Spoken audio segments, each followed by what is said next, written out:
Və Əhməd ibn Həmbəl rahiməllahın yanına Bağdaddan fəqihlər gəlir, böyük alimlər.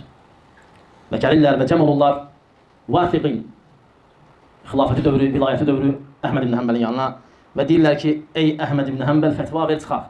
Bütün Bağdad sənin arxandadır, bütün Bağdad. Əhməd ibn Həmbəl də fətva versəydi, hamı qalxırdı ona qarşı.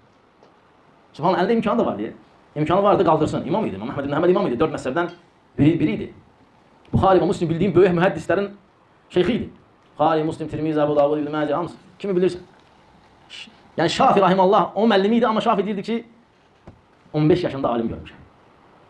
O da Əhməd ibn Həmbəl. Yəni 15, bir şeyx gəlir Şafinin yanına, onda İmam Əhməd də onun yanında olur. Sonra İmam Əhməd gedir, deyir, bir 10 dəqiqə tez gəlsəydin sənə balaca hafiz göstərərdi. Balaca hafiz, yəni Quranı bilən yox, bütün hədisləri. 100 min. Və hədis sənədi ilə, rical kişiləri ilə, kimlə, necə, Əhməd ibn Həmbəl rahimallah. 15 yaşında belə idi, bu artıq yaşlaşanda dağ idi, rahimallah. Əhməd ibn Həmbəl. Onun yanına gəlirlər Bağdaddan, balaca uşaqları yox, alimlər. Deyirlər ki, gəlirik, xəbərimiz də var sənin haqqında olunan şeylərə fətva ver çıxaq. Və izhar eləyək ki, Quran Allahın kəlamıdır.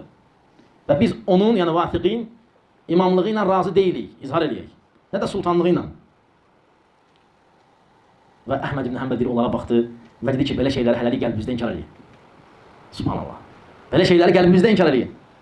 Və buyurur ki, və əlinizi o hakimlərin itaətindən çəkməyin. Subhanallah. Belə şeylərin münkər və küfr olduğunu qəlbimizdə etiqad eləyin. İndi orada hamı İmam Əhməd deyildi ki, izah eləsin ki, xeyr, hakimin qabağında Quran Allahın kəlamıdır. Hər adamın işi deyil.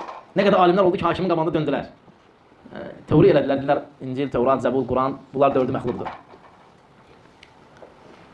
Və Şeyx Rahimallah buyurur ki, İmam Əhməd deyir ki, qəlbinizlə inkar eləyin və əlinizi itaətdən çəkməyin.